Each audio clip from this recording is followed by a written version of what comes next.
Okay, so welcome to Sponsor More Downlines training video number 2. Once again, this is Edward Reformina, author of Pinoy MLM Expose ebook and the creator of Sponsor More Downlines.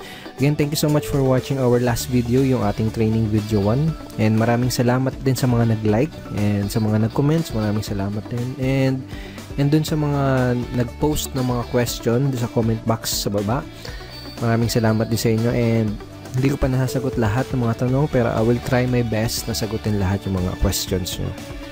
Once again, in this 3-part video training series, ituturo ko sa iyo yung mga secret sponsoring strategies na nadiskubre at natutunan ko na tumutulong sa akin para makapag-sponsor ng up to 23 direct downlines every single month. Ang pinaka-goal ko sa training series na to is ma-share sa iyo at maituro sa iyo yung ilan sa mga sponsoring strategies na yun, and hopefully is magamit mo din siya sa business na ginagawa mo ngayon para makuha mo yung mga resulta na gusto mong makuha. Okay? Dun sa first video, pinag-usapan natin yung mga common problems na nararanasan ng mga Pinoy networkers. And sa video 1, tinuro ko din sa iyo kung paano ka makakapag-save ng valuable time mo, ng effort at ng pera by learning how to sort out or learning how to pre-qualify your prospects. And dun sa video number 1, binigyan din kita ng ilang mga lines na magagamit mo para malaman mo kung qualified ba yung prospects na kinakausap mo. Okay?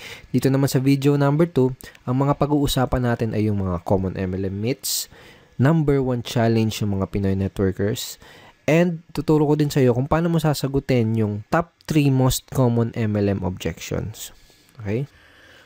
So, una natin pag-usapan ay yung common myths o yung mga maling akala ng mga networkers. Ito yung mga myths na pinaniniwalaan ng mga Pinoy networkers na pumipigil sa kanila para maging successful at para magkaresulta. Okay, ano yung mga myths na yun? Una, hindi ako makapag-sponsor dahil wala pa akong resulta o hindi pa ako kumikita.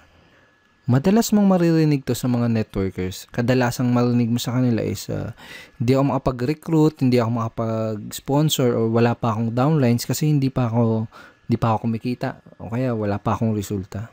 Isa to sa mga myth na pinaniniwalaan ng mga networkers, kaya madalas mo itong maririnig sa kanila. Okay? Pangalawang myth is maraming tao ang negative ang tingin sa network marketing. Karamihan ng networkers ang nasa isip nila, lahat ng taong kinakausap nila ay negative. Lahat ng kamag-anak nila ay negative sa network marketing. Okay? Isa yan sa mga myth na pinaniniwalaan ng mga networkers. Pangatlo, hindi ako makapag-recruit dahil hindi ako magaling mag-convince.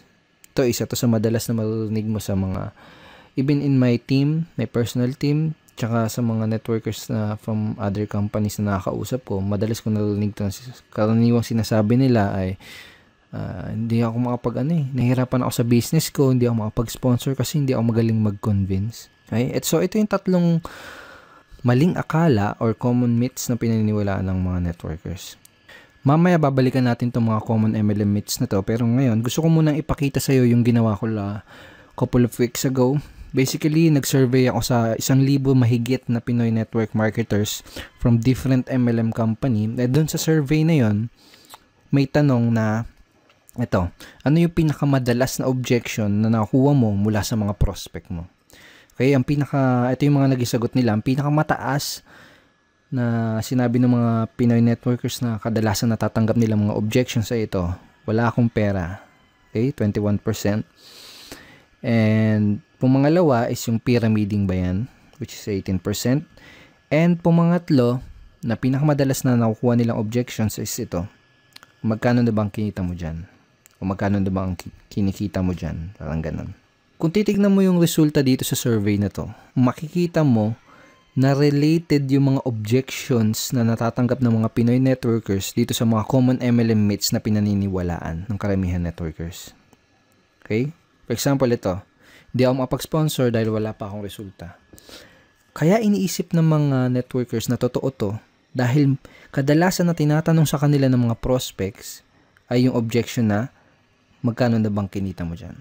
Pwedeng ganito yung nangyari. May prospect kang kinakausap, in-explain mo sa kanya yung opportunity o kaya dinala mo siya sa opisina niyo para panoorin yung BOM.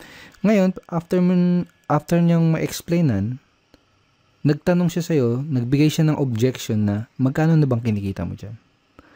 Ngayon, kung bago ka pa lang, normal lang na syempre, maliit pa lang or wala ka pang kinikita. At posible din na hindi mo pa alam kung paano sagutin ng tama ang ganitong klase ng objection.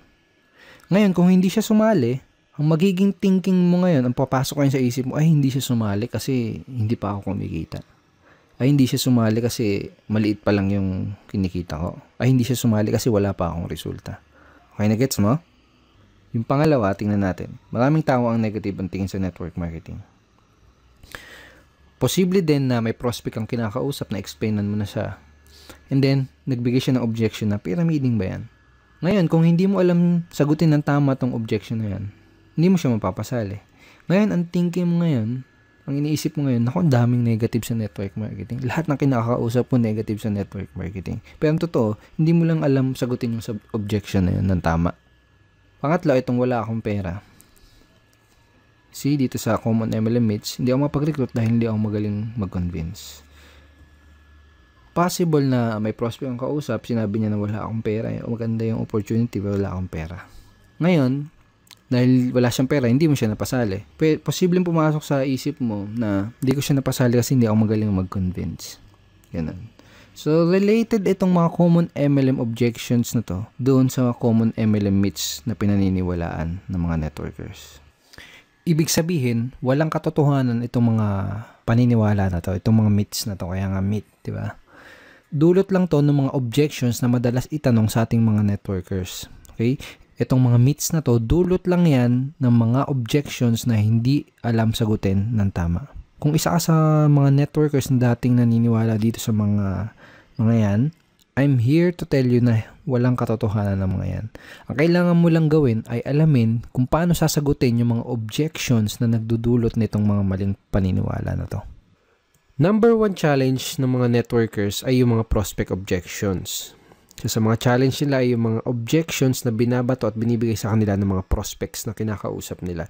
Dahil sa mga objection na yun, kadalasan nagkakaroon sila ng maling paniniwala, nagkakaroon sila ng maling beliefs about sa network marketing business nila. Ang solusyon para ma-solve yung challenge na yun is to master handling objections. So, bakit ba natin kailangan ma-master ang pag-handle ng mga objections?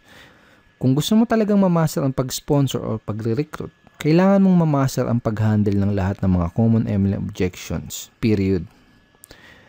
Napakadaming networkers kasi ang nagfe-fail dahil hindi nila alam kung paano mag-handle ng mga common objections. At ang masama pa, madaming mga networkers ang walang idea kung paano i-handle ang mga objections ng kanilang prospects. Ganito kasi yan, kahit gaano pa kaganda ang pag-present mo ng business mo, okay, kahit gaano pa kaganda yung pag-present mo ng product mo, lahat ng prospect, kahit interesado na yan, sigurado ay may katanungan at objections pa din yan bago siya magkaroon ng final na decision. Normal lang kasi talaga yon. Pero itong masakit. Kapag hindi mo nasagot ng tama ang mga questions at objections ng mga prospects mo, hindi mo pa din sila mapapasali. Tanongin kita, nangyari na ba sa iyo yung may prospect ang kausap, tapos sigurado ka na sasali siya, okay? Pero hindi naman nag-join pagkatapos mo ma-explainan? Usually, nangyayari yung ganun dahil sa mga objection na hindi nasasagot ng tama. Ito yung mga dahilan kung bakit kailangan mong ma-master ang pagsagot sa lahat ng mga common MLM objections.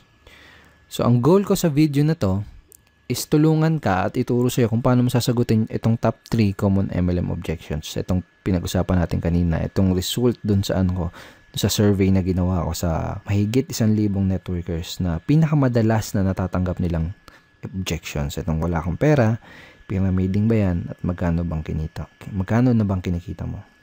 Or magkano na bang kinita mo?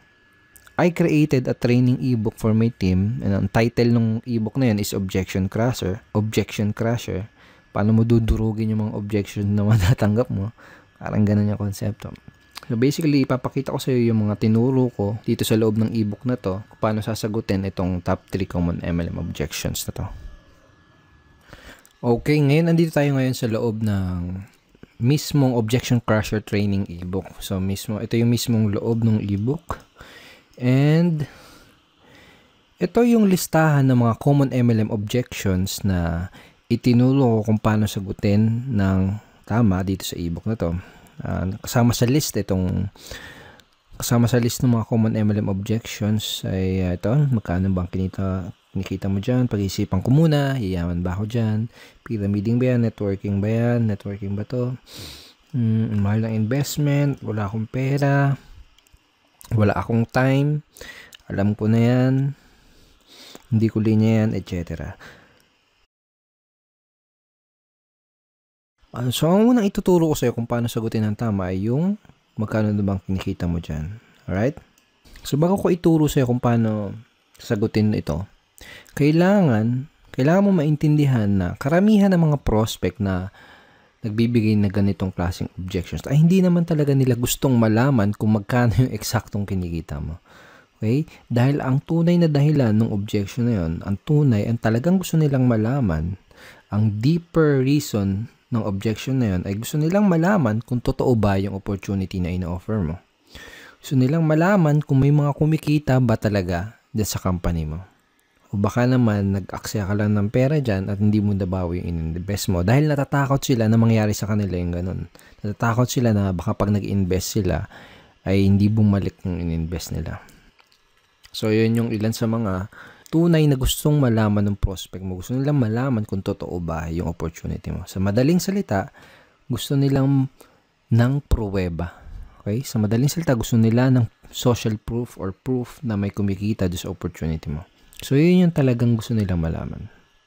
And another thing is maraming paraan para sagutin itong objection na to. Pero itong paraan na ituturo ko sa'yo dito sa ebook na to is yung pinaka-effective based on my personal experience and in my opinion, ito yung pinaka-effective, hindi lang effective, pinaka-cool at pinaka-relax na paraan para sagutin itong objection na to. Okay, so paano ba sasagutin itong objection na to? So for example, may kausap ka na prospect, tinanong ka niya, magkano na bang kinita mo dyan? Ang isasagot mo, magkano ba yung gusto mong madinig para maging interesado ka? Okay? O kaya, magkano ba yung gusto mong madinig para maging interesado kang tignan yung opportunity na to? O kaya naman, magkano ba yung gusto mong madinig para ma-impress ka? Okay, sa una, kailangan ng konting lakas ng loob kung gagamitin mo tong lines na to. Kumbaga, kailangan ng konting posture. Okay? Sa una, baka medyo mailang ka pa. Kaya sa una lang yon, kapag paulit-ulit mo na siyang ginamit, medyo masasanay ka na din.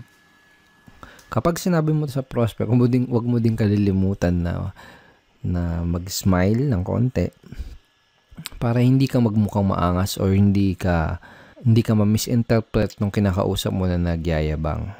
Alright? Okay, so ang mangyayari kapag tinanong mo to sa prospect mo, magbibigay siya sa iyo ng figure or ng amount and hindi mahalaga kung hindi mo pa kinikita yung halaga na sasagot ng prospect mo.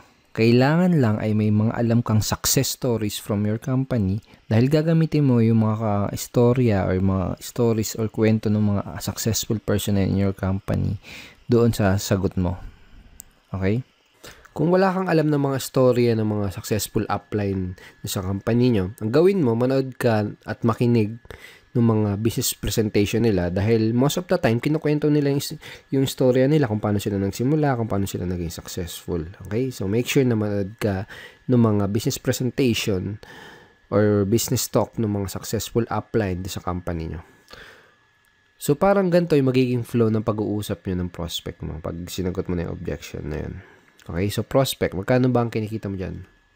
Ikaw, magkano bang gusto mong madinig para maging interesado kang tignan maigi itong business na to?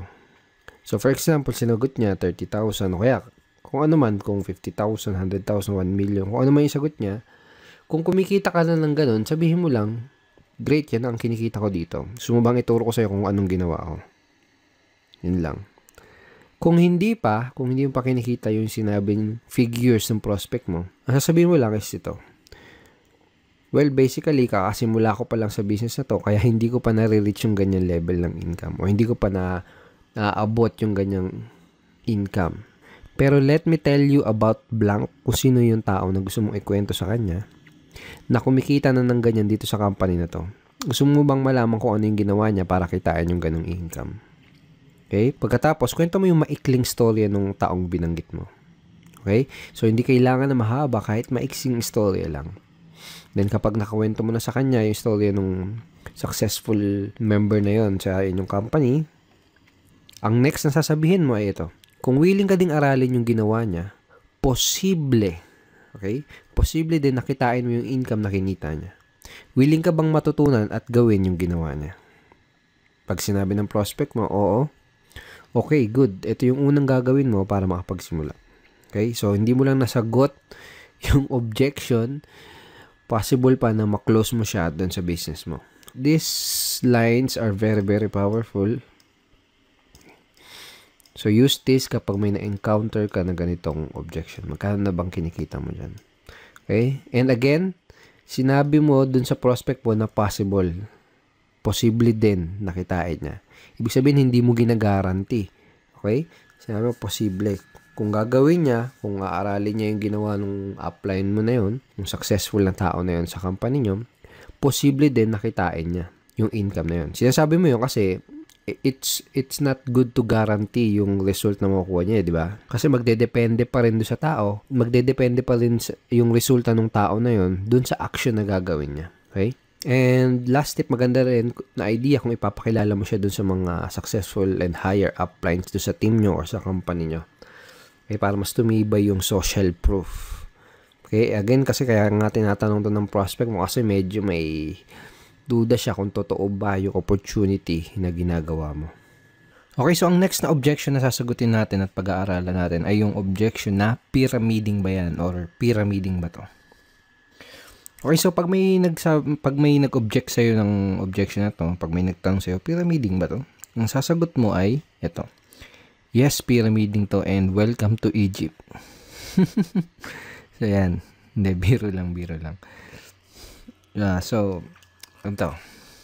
So, madami din paraan para sagutin tong objection na to. Pero itong ituturo ko sa iyo, yung isa sa pinakamadali,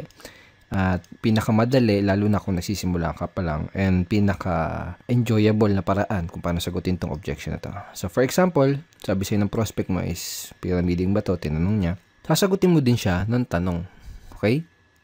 Isa sa mga natutunan ko is, one of the best way to answer objections is to answer it with questions. Kumbaga, tanungin mo yung tanong nila.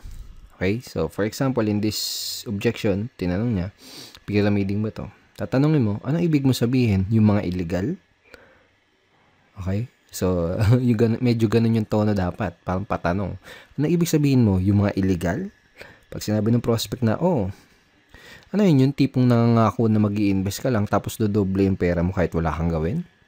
Sabihin ng prospect mo, Then, sabihin mo, yung mag-i-invest ka lang ng pera tapos wala kang makukuha ng produkto. Basta sabi nila, kikita lang yung pera mo.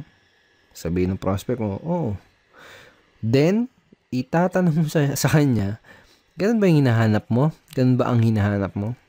Natural, isasagot ng prospect is hindi. Okay? Pag sinabi niyang hindi, ito yung sasabihin mo. Okay, that's good dahil kabaligtaran ito nun. So, in that way, ipinaalam mo sa kanya, kumbaga dito sa paraan na to ng pagsagot dito sa objection na to is parang dinefine mo kung ano yung pyramiding. At sinabi mo sa kanya na yung business mo, yung opportunity mo, is kabaligtaran ng definition na yun ng pyramiding. Of course, I'm assuming and dapat napakita mo na din sa kanya yung mga legal documents na magpapatunay na legal nga yung company nyo. Pero kaya ako tinuro sa iyo yung ganitong paraan is mostly kasi ng mga prospect mo na magbibigay ng gantong klase ng objections ay yung mga tao na hindi educated or walang idea sa difference o pagkakaiba ng pyramiding kumpara sa legitimate network marketing opportunity. So, mas magkakaroon ng sense sa kanila yung ganitong simpleng conversation lang. Okay, so use this simple objection handling script next time na may prospect na magtatanong sa'yo ng pyramiding ba to or pyramiding ba yan. Now, ang susunod na objection ay yung wala akong pera. Ang unang kailangan mong maintindihan ay may dalawang klase ng prospect na nagsasabi ng gantong klaseng objection. Yung isa ay yung wala talagang pera at yung isa naman ay yung mga nagpapalusot lang. Okay? So, let me share you. Dati, nung nagsisimula pa lang ako sa network marketing, is madalas ko natatanggap tong objection na to. Pero ngayon, never. As in, never ko na siya natatanggap. Dahil remembers dun sa training video number 1 natin, chinare ko sa'yo, At sinabi ko sa'yo na kina-qualify o sinasort out ko maigi yung prospect ko bago ko ipakita sa kanya yung business presentation ko.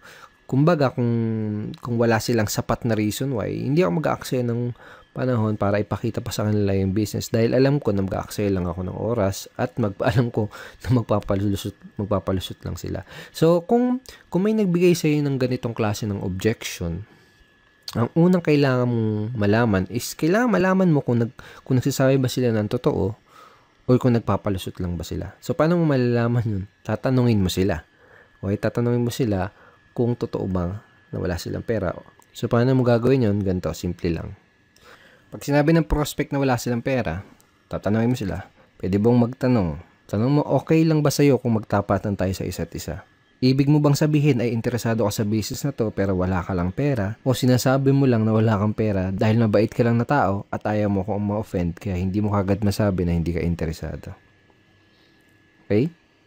So make sure to smile again. Kapag sinabi nila na hindi talaga sila interesado, just let them go. That person is not right for your business. Pwede mong sabihin na I understand, hindi naman kasi talaga para sa lahat ng business na to. Ang hinahanap lang namin ay interesado at yung talagang pwedeng matulungan na opportunity na to. And thank you for your time. Ganun lang, be professional. Okay? Hindi mo kailangan ipagpilitan yung opportunity mo dahil network marketing is a sorting business. Okay? Naghahanap lang tayo ng mga tao na magiging interested dun sa ino-offer natin.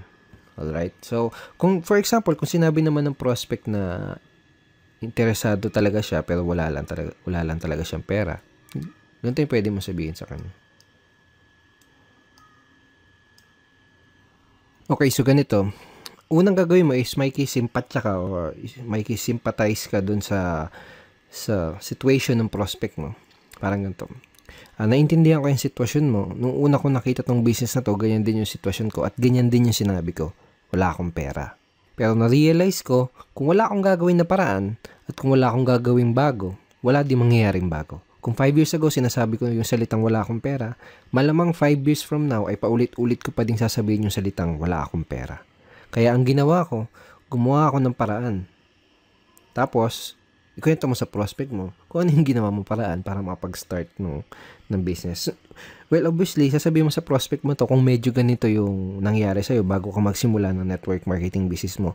Pero for example, kung hindi ganito yung situation mo na nag-start ka ng network marketing, pwede mong gamitin or pwede mong i-leverage yung mga istorya ng mga ibang members sa team nyo or ibang members sa company nyo. For example, ganito. Naiintindihan ko ang sitwasyon mo. Maraming tao ang ganyan din ang sitwasyon nung una nilang nakita tong business na to.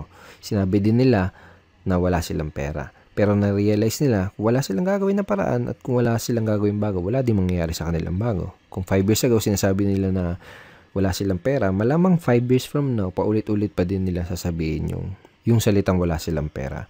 Kaya ang ginawa nila, gumawa sila ng paraan. Pagkatapos, ikwento mo yung storya ng other members from your team or members from your company. Okay? Pagkatapos mo nang ikwento yung ginawa mong paraan o yung ginawang paraan ng ibang member sa team nyo, ito yung next na sasabihin mo sa kanya. Ito yung gusto kong itanong sa'yo. Gusto mo ba na habang buhay mo nalang sasabihin yung salita na yan? Wala akong pera. Okay, di isasagot sa'yo ng prospect mo? Syempre hindi. Diba? Then, tatanong mo sa kanya, ano yung pwede mong gawin na paraan? Okay? So, siya na mismo magsasabi sa'yo ng paraan na pwede niya gawin para makapag-start ng business. So, simple lang, di ba? Kayang-kayang i-apply. Okay? So, use this scripts, use this way of handling objection next time na may magsasabi sa'yo ng objection na wala silang pera. Of course, kailangan mo practicein yan. Sa unang bagsak mo, sa unang best mo gagamitin yan, medyo magkakamali-mali ka pa. Okay? Okay? It takes practice. Natural lang yun. Sa unang magkakamali ka. But use it ng paulit-ulit para masanay ka and na ma-internalize mo yung pinaka-approach or yung strategy. So, thank you so much for watching our training video number 2. I hope madami kang natutunan at I hope ma-apply mo kagad itong mga bago mong nalalaman sa business mo. Okay? At may isa pa akong good news sa'yo. May ginawa akong free PDF script na pwede mong i-download Okay? Yung download button is nasa baba ng video na to. So, download mo yan. Basically, nakalagay din sa PDF script na yan yung mga objection handling script na pinag-aralan natin dito sa video training number 2. So, download mo yan para ma-review mo palagi yung mga tinuro ko sa yung bago. Sa next training video natin, sa training video number 3, ang mga pag-uusapan natin na ito. Pag-usapan natin yung most important skill na kailangan mong matutunan as a network marketer or MLMer and a direct seller. At yun ay ang closing skill. Okay? And ituturo ko din sa iyo, bibigay ko sa iyo yung super effective closing line na ginagamit ko to sponsor up to 4 downlines in 1 day. Okay?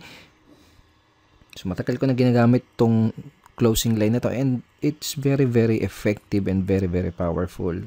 So, don't forget to check your email for our training video number 3. Papadala ko tong training video number 3 sa email mo sa isang araw.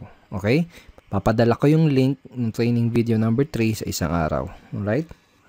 At kung hindi mo pa nakiklik yung like button sa baba ng video na to, please click like and wag mo din kakalimutan na mag-comment at kung may katanungan ka, kung may any questions ka, i-post mo lang dun sa comment box below this video and I will try my best na sagutin yan personally. Alright? Once again, Edward Reformina here and thank you so much and see you in our training video number 3. Bye-bye.